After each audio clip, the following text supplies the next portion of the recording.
तो दोस्तों आज मैं एक्सप्लेन करने वाला हूँ 2021 में आई मूवी डायल 100 को। इसकी रेटिंग्स की बात नहीं करेंगे क्योंकि ये अभी जल्द ही रिलीज हुई है, तो रेटिंग्स ऊपर नीचे हो रही हैं। और मुझे लगता है कि जिस हिसाब से ये मूवी है उससे तो रेटिंग्स ऊपर तो नहीं जाने वाली। मैं मूवी को एक्सप्लेन करूंगा, लेकिन इससे पहले अगर आप हमारे चैनल पर नए हैं तो नीचे लाल कलर से लिखे सब्सक्राइब को दबाकर ग्रे कर दें। इससे आप हमारे चैनल से जुड़ जाएंगे और आने वाली वीडियोस को देख पाएंगे। और मेरे थोड़ा और करीब आने के लिए आप मुझे इंस्टाग्राम पर भी फॉलो कर सकते हैं, लिंक आपको डिस्क्रिप्शन में मिल जाएगा। तो मूवी की शुरुआत में हमें मुंबई के पुलिस इमरजेंसी कंट्रोल रूम को दिखाया जाता है, जहां पर सभी पुलिस ऑफिसर कॉल के जरिए सबकी प्रॉब्लम सुन रहे होते हैं और उन्हें सॉल्व कर रहे होते हैं। तभी वहां पर हमें पुलिस ऑफिसर निखिल सूद को दिखाया जाता है, जो कि वो भी वहां वही काम कर रहा होता है। वो काम कर ही रहा होता है, तभी उसके पास उसकी बीवी प्रेरणा का फोन आ जाता है। प्रेरणा उसे बताती है कि हमारे बेटे ध्रुव को तुम्हें समझाना होगा। वो मुझसे बात करते करते बीच में उठकर चला गया और वो इस टाइम पर अपने दोस्तों के साथ पार्टी करने गया है। निखिल कहता है कि ठीक है, मैं उसे समझा दूंगा।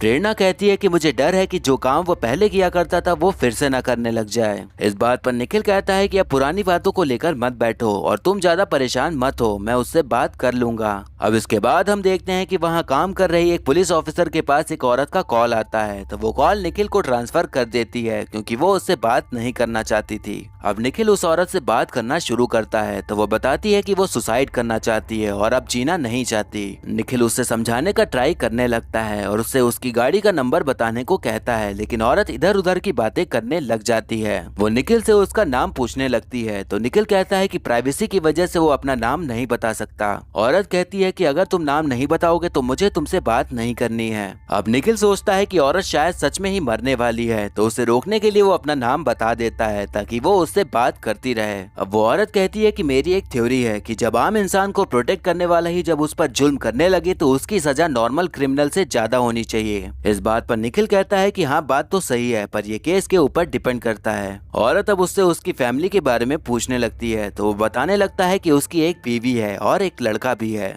अब औरत अपने बेटे अमर के बारे में बताने लगती है कि मेरा बेटा बहुत अच्छा था, लेकिन वो एक कार एक्सीडेंट में मारा गया। निखिल उसे समझाने लगता है कि आपने बहुत पी रखी है, आप गाड़ी किनारे लगाइए और मैं पुलिस को भेज रहा हूँ, वो आपको डॉक्टर के पास ले जाएगी। औरत कहती है कि मेरे पति मुझे डॉक्टर के पास ले गए थे और उन्होंने बताया कि मैं डिप्रेस्ड हूँ, लेकिन मुझे लगता है कि मेरे अंदर से एक आवाज सुनाई देती है जो कि कहती है कि अपना दर्द कम करना है तो खुद को खत्म करने के बजाय उनको खत्म कर दो जिन्होंने ये दर्द दिया है। अब निखिल औरत को समझाता है कि कुछ टाइम पहले ही आपका बेटा मरा है, तो उसका दर्द पहले से ही आपकी फैमिली के ऊपर होगा। अब अगर आप खुद भी किसी को मारेंगी या खुद भी मरेंगी तो उसका भी बोझ आपकी फैमिली पर ही आएगा, तो इससे अच्छा है कि आप कुछ भी मत करिए। वो इसी तरह की बातें करके औरत को समझा ही रहा होता है कि तभी फोन कट जाता है। अब निखिल अपने बेटे के पास कॉल करता है और उससे कहता है कि जब तुम्हारी माँ तुमसे बात कर रही थी तो तुम अचानक से उठकर क्यों चले गए थे। ध्रुव कहता है कि उन्होंने मुझे थप्पड़ मारा था, इसलिए मैं वहाँ से चला गया था। मैं तो बस अपने फ्रेंड के साथ पार्टी करना चाह रहा था, लेकिन मॉम मुझे जाने नहीं दे रही थी। निखिल कहता है कि मॉम तुम्हारी फिक्र करती है, क्योंकि पिछले साल जो तुमने किया था उसके लिए तो तुम्हें जेल में होना चाहिए था, इसलिए हम यही चाहते हैं कि तुम वो गलती दोबारा ना दोहराओ। अब निखिल उसे पार्टी से निकलकर घर जाने को बोलता है, तो ध्रुव कहता है कि मेरे दोस्त मुझे घर छोड़ देंगे।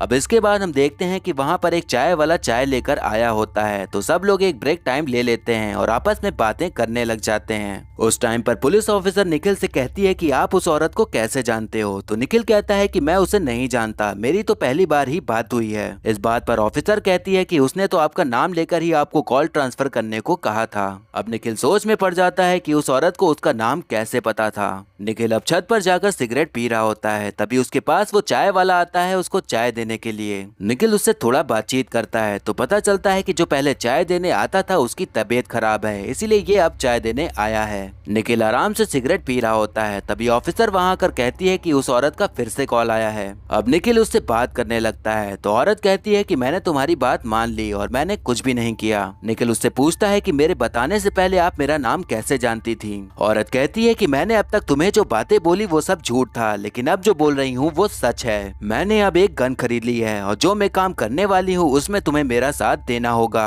निखिल उससे पूछने ही वाला होता है, तभी वहाँ के सारे कंप्यूटर्स बंद हो जाते हैं। शहर में काफी तेज बारिश हो रही थी तो सभी लोग को लगता है कि शायद इसी वजह से सर्वर डाउन हो गया है। अब निखिल एक मूर्ति नाम के पुलिस ऑफिसर को फोन लगाता है और उससे औरत के नंबर के जरिए औरत की सारी इन्फॉर्मेशन निकालने को कहता है। अब सीन शिफ्ट होता है निखिल के घर पे, जहाँ प्रेरणा ध्रुव के आने का वेट कर रही होती है। तभी वहाँ पर घर की घंटी बजती है तो जब प्रेरणा दरवाजा खोलती है तो वहाँ ध्रुव नहीं बल्कि कोई औरत आई होती है।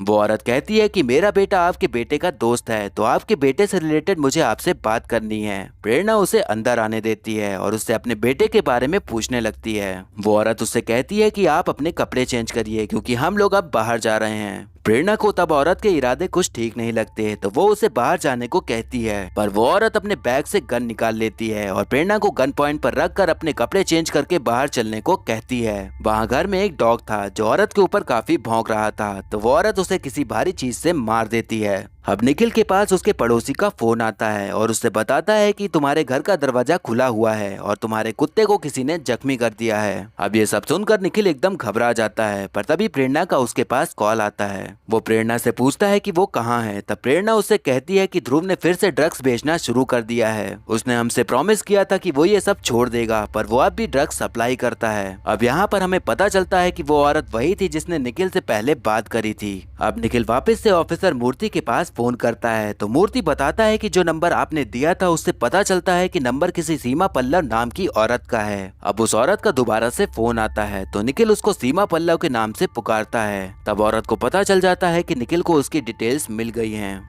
अब सीमा बताती है कि वो अमर की माँ है और अमर वही लड़का है जो यश मेहरा के हिट एंड रन केस में मारा गया था। यश के बाप ने सबको पैसे खिला के सारा केस बंद करवा दिया था। उस दिन यश कोकेन के नशे में था और उसे कोकेन सप्लाई करने वाला तुम्हारा बेटा ध्रुव था। निखिल कहता है कि तुम्हारे बेटे के साथ जो भी हुआ वो गलत था, लेकिन तुमने मेरी बीवी को क्यों किडनैप किया है उसका इससे कोई भी लेना देना नहीं है। सीमा कहती है कि तुम्हारा बेटा एक क्रिमिनल है और क्रिमिनल को प्रोटेक्ट करना भी एक क्राइम है जो कि तुम दोनों ने किया है, इसीलिए अब मुझे अपने बेटे की मौत का इंसाफ चाहिए। तुम्हारा बेटा आज यश को एक क्लब में जाकर ड्रग सप्लाई करने वाला है, इसीलिए तुम उसे फोन करके कहो कि वो यश को अकेले में लेकर आए और कोई भी होशियारी करने का ट्राई मत करना वरना तुम्हारी बीवी मारी जाएगी। अब निखिल ध्रुव को फोन लगाता है और सबसे पहले उसे ड्रग्स बेचने के लिए खूब डांट लगाता है। फिर वो बताता है कि तुमने पिछले साल जो कांड किया था उसकी वजह से आज तुम्हारी मॉम खतरे में है। वो कहता है कि आज तुम यश को ड्रग्स देने वाले हो तो तुम उसे देने के लिए जाओ, लेकिन यश को अकेले में ही बुलाना और तभी उसे ड्रग्स देना, तभी तुम्हारी माँ बच पाएगी। ध्रुव कहता है कि मैं अकेला नहीं हूँ, मेरे साथ नजीब भी है। निखिल कहता है कि किसी तरह भी उसे ये बात पता नहीं चलने देना और कैसे भी करके जल्दी से यश के पास पहुँच जाओ। अब निखिल एकदम परेशान हो चुका था, लेकिन वो किसी भी पुलिस वाले को कुछ भी नहीं बता सकता था, नहीं तो फिर उसके बेटे के सारे राज खुल जाते जो कि वो बिल्कुल भी नहीं चाहता था। अब नजीब ध्रुव से कहता है कि तुम कहीं और डिलीवरी करने जाओ, मैं यश को डिलीवरी करने चला जाऊंगा। अब ध्रुव को तो यश के पास ही जाना था तो वो उसके पास ही जाने को कहने लगता है, बट वो उसकी बात नहीं मानता। अब हम देखते हैं कि निखिल परेश नाम के आदमी से मिलता है जो कि डिपार्टमेंट का आईटी गाय था, जो कि वहाँ के डाउन सर्वर को ठीक करने आया हुआ था। वो देखता है कि वहाँ किसी ने मेन सर्वर की वायर ही काट डाली थी। परेश उससे कहता है कि वो चाहे तो डिपार्टमेंट का सर्वर हैक कर सकता है, लेकिन वो इलीगल काम होगा। निखिल को उस क्लब के सीसीटीवी कैमरे की फुटेजेस देखनी थी जहां ध्रुव जाने वाला था, तो वो उसे ऐसा करने की परमिशन दे देता है। अब ध्रुव नजीब से कहता है कि उसे यश के पास ही जाना है, पर वो सुन नहीं रहा होता तो ध्रुव उसके ड्रग्स वाले बैग्स को लेकर ही भाग निकलता है। वो भागकर एक टूटी फूटी बिल्डिंग में छुप जाता है और अपने पापा को फोन करके सारी बातें बताता है। निखिल कहता है कि तुम उसे डिस्ट्रैक्ट करके वहाँ से कैसे भी करके निकल जाओ। ध्रुव वैसा ही करने का ट्राई करता है, पर नजीब उसे पकड़ लेता है और उसका गला दबाने लग जाता है। वहीं बगल में ही निखिल फोन पर ही था तो नजीब फोन उठा लेता है। तब निखिल कहता है कि अगर मेरे बेटे को तूने कुछ भी किया तो मुंबई की पूरी पुलिस फोर्स तेरे पीछे छोड़ दूंगा और फिर तेरी सारी जिंदगी भागते हुए ही बीतेगी। नजीब उसकी बातों से डर जाता है और ध्रुव को ड्रग्स का बैग और अपने बाइक की चाबी भी दे देता है और फिर ध्रुव वहां से क्लब के लिए निकल जाता है। अब निखिल के पास सीमा का फोन आता है और उससे पूछती है कि ध्रुव अभी कहाँ पहुंचा।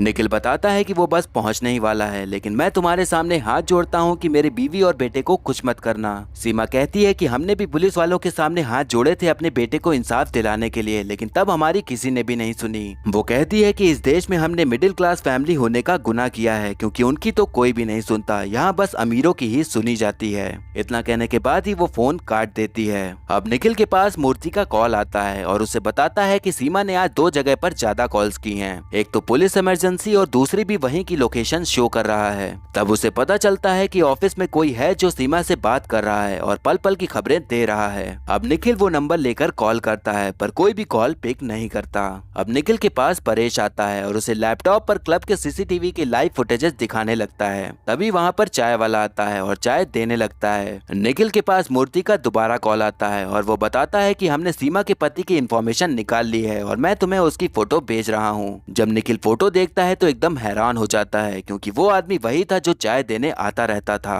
तभी निखिल अपने सामने उसी चाय वाले आदमी यानी सीमा के पति को देखता है, जो कि उसके ऊपर गन ताने हुए खड़ा था। तब निखिल को समझ आता है कि सीमा का पति चाय वाला बनकर यहाँ रह रहा था और यहाँ की पल पल की खबरें दे रहा था और सर्वर रूम का तार भी उसने ही काटा था। अब हम देखते हैं कि प्रेरणा सीमा को चकमा देकर भागने का ट्राई करती है, पर सीमा उसे बंदूक के दम पर दोबारा पकड़ लेती है। वहीं फिर हम देखते हैं कि निखिल और सीमा के पति में हाथापाई शुरू हो जाती है और निखिल उससे गन छीनने का ट्राई करने लगता है, पर गन का ट्रिगर दब जाता है और सीमा के पति की वहीं पर मौत हो जाती है। गन की आवाज सुनकर ऑफिस के सभी लोग वहाँ पर आ जाते हैं। निखिल उनसे कहता है कि मेरी बीवी बच्चे खतरे में हैं, तो मुझे यहाँ से जाना होगा और तुम लोग यहाँ जो भी हुआ उसे संभाल लो। अब ध्रुव क्लब के पार्किंग एरिया में पहुंच जाता है और वहाँ अपनी माँ से मिलता है। इसके बाद सीमा उसे यश को वहीं पर बुलाने को कहती है। अब ध्रुव यश को बुला लेता है और उससे मिलता है। यश ध्रुव से ड्रग्स मांगता है, पर ध्रुव कहता है कि वो गाड़ी में रखी हुई है। ध्रुव उसे जैसे ही गाड़ी के पास ले जाता है वैसे ही सीमा बाहर निकलकर यश के ऊपर गन तान देती है। अब सीमा प्रेरणा, ध्रुव और यश को गन पॉइंट पर रखकर उन्हें बैठने को कहती है।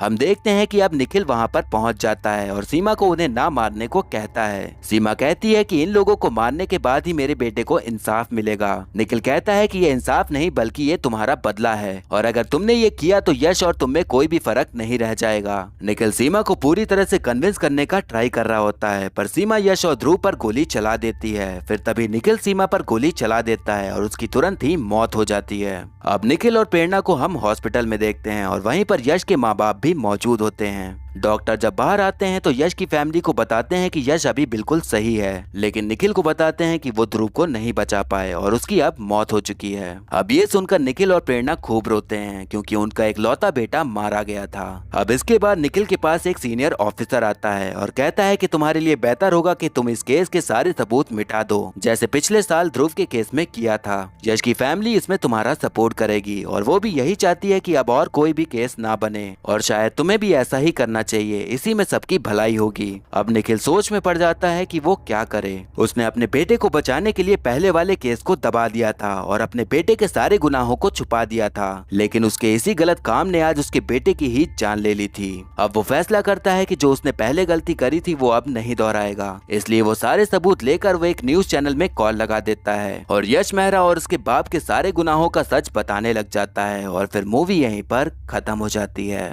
तो दोस्तों, ध्रुव जो काम करता था वो बहुत ही ज्यादा गलत था। एक अच्छे घर से होते हुए भी वो बुरे काम करने लगा था, लेकिन उसके माँ बाप के प्यार ने उसके गलत काम को बाहर आने नहीं दिया और फिर इसके चलते बाद में वही चीजें उन पर भारी पड़ गई और आखिरकार ध्रुव को अपनी जान गंवानी पड़ी और सारा दुख अब उसके परिवार के ऊपर आ गया। अब अगर हम मूवी की बात करें तो कहने को तो ये थ्रिलर और सस्पेंस वाली मूवी है, पर इसमें आपको कहीं भी कोई भी सस्पेंस नहीं मिलेगा, क्योंकि मूवी के आधे घंटे बाद ही आपको अंदाजा लग जाएगा कि लास्ट में क्या खुलासे होने वाले हैं। मूवी का प्लॉट इतना प्लेन और सिंपल है कि आपको इसे देखते टाइम कोई भी थ्रिल नजर नहीं आएगा और 1 घंटे 40 मिनट की मूवी भी आपको लंबी लगने लग जाएगी। अगर आप मनोज बाजपेयी के बहुत बड़े फैन हैं तो आप उनकी एक्टिंग देखने के लिए इस मूवी को देख सकते हैं, वो आपको निराश नहीं करेंगे। लेकिन अगर आप थ्रिलर और सस्पेंस मूवी देखने के शौकीन हैं तो माफ करिएगा, ये मूवी आपके लिए नहीं है, क्योंकि हो सकता है कि आपने इससे भी अच्छी थ्रिलर मूवीज देख रखी होंगी तो आपको ये ज्यादा कुछ खास नहीं लगेगी। मुझे यहाँ पर सबसे अजीब बात ये लगी कि पुलिस ऑफिसर अपनी इन्फॉर्मेशन देने की बजाय जिसने फोन किया है उसकी इन्फॉर्मेशन निकालता है, लेकिन यहाँ पर तो उल्टा ही चल रहा था। निखिल यहाँ पर अपने बारे में और अपने परिवार के बारे में सब कुछ बताया जा रहा था, लेकिन वो औरत से उसके गाड़ी का नंबर तक नहीं पूछ पा रहा था।